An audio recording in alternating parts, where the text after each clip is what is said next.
The dystopian Bible, deny yourself meaning. This verse was never about self-hatred.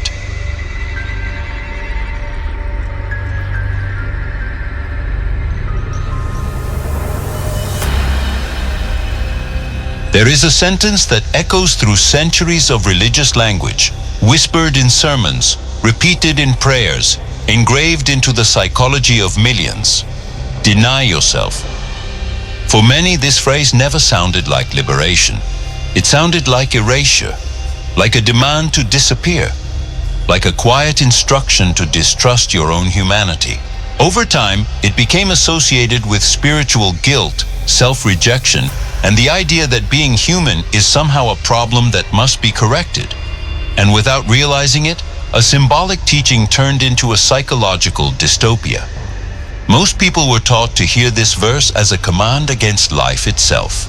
Deny your desires, deny your impulses, deny your personality, deny your joy, deny who you are. Under this interpretation, spirituality becomes a slow war against the self. The more you disappear, the more virtuous you are supposed to be.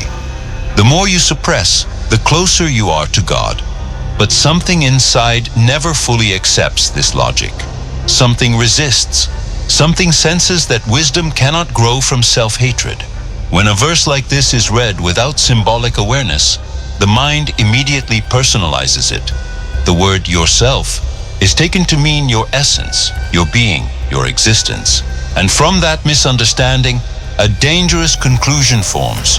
To be spiritual, you must be less alive, less expressive, less honest, less human. The result is not awakening, but fragmentation. The inner world splits between what is allowed and what is forbidden, between what can be shown and what must be hidden. And the hidden parts do not disappear. They go underground, where they turn into shame, fear, and inner conflict. This is where the dystopia truly begins. Not in the verse itself, but in the way the mind reads it. Because the Bible was never written in the language of modern psychology. It was written in symbols, metaphors, and inner states of consciousness. When symbolic language is interpreted literally, it stops pointing inward and starts controlling behavior. What was meant to dissolve illusion becomes a tool that reinforces it. The phrase, deny yourself, appears in a context that is deeply psychological, not moralistic. It does not speak to destroying the self, but to questioning it. It does not invite self-hatred, but self-inquiry. The problem is that most people were never taught the difference between the ego and being, between identity and consciousness, between the story of me and the awareness in which that story appears. The self that is being pointed to in this verse is not your life force. It is not your sensitivity. It is not your creativity, your emotions, or your humanity. The self is the psychological construct that claims ownership over experience. It is the narrative voice that says, this is happening to me. This defines me. I must protect this image. I must defend who I am. This self is made of memory, conditioning, comparison, and fear. It is not evil. It is functional. But when it becomes the center of perception, it distorts reality. To deny this self does not mean to attack it. It means to stop believing it is who you are. It means to stop organizing your entire existence around a mental image. This is not repression. It is disidentification. And the difference between those two is everything. Repression says, I should not feel this. Disidentification says, I notice this, but it is not my identity. Repression creates tension. Disidentification creates space. One produces guilt, the other produces clarity. When the verse is understood symbolically, it is no longer a command to disappear. It becomes an invitation to see through illusion. The ego wants to be central. It wants to be important. It wants to be right. It wants to be special. It wants to survive through recognition and control. When the ego is in charge, perception becomes personal. Every event is interpreted as a threat or a validation. Every interaction becomes a mirror reflecting back a fragile identity.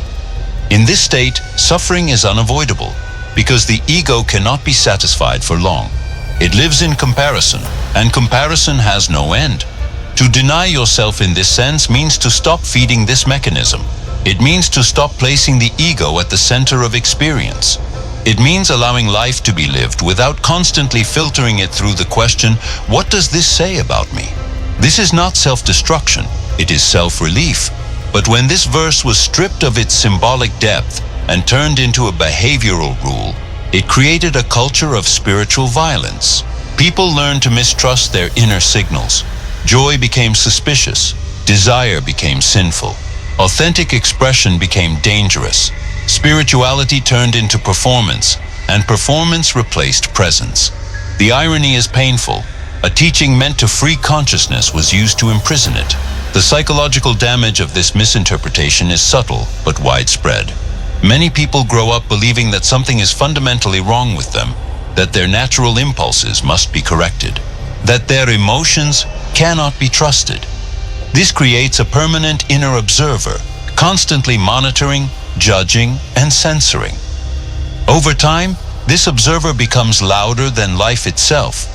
The person is no longer living directly.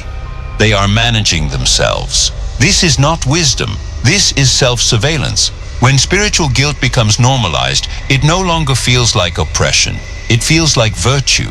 People praise their own suppression. They confuse numbness with holiness. They call self-abandonment humility. And because everyone around them does the same, the dystopia feels normal. But symbolic language was never meant to regulate behavior. It was meant to reveal inner structures. The Bible verse explained through symbolic consciousness points to a radical shift in perception, not a moral demand. It points to the moment when the false center collapses, and awareness is no longer organized around a psychological character. The ego is a storyteller. It narrates experience continuously. It divides reality into past and future, success and failure, worth and unworthiness. When the ego is believed without question, life feels heavy, personal, and tense. When it is seen as a function rather than an identity, something loosens.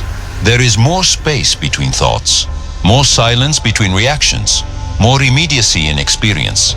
This is where wisdom begins, not because knowledge increases, but because distortion decreases. The mind stops fighting reality. It stops demanding that life conform to a self-image. It becomes receptive rather than defensive. This is not passivity, it is clarity. The phrase "deny yourself" was never meant to produce obedience. It was meant to dissolve illusion. But illusion protects itself by pretending to be virtue. So it took the verse and inverted it. Instead of questioning the ego, people learned to attack their humanity.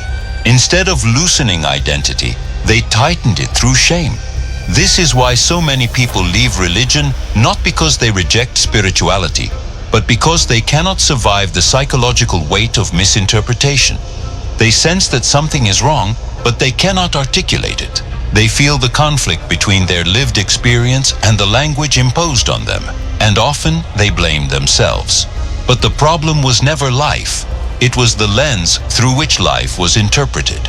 When this verse is seen clearly, it does not ask you to become less. It asks you to stop pretending you are more than a moment in a vast unfolding. It asks you to step down from the imaginary throne of control. It asks you to allow reality to move without being filtered through constant self-reference. This is not humiliation. It is freedom. The dystopia created by literal interpretation thrives on misunderstanding.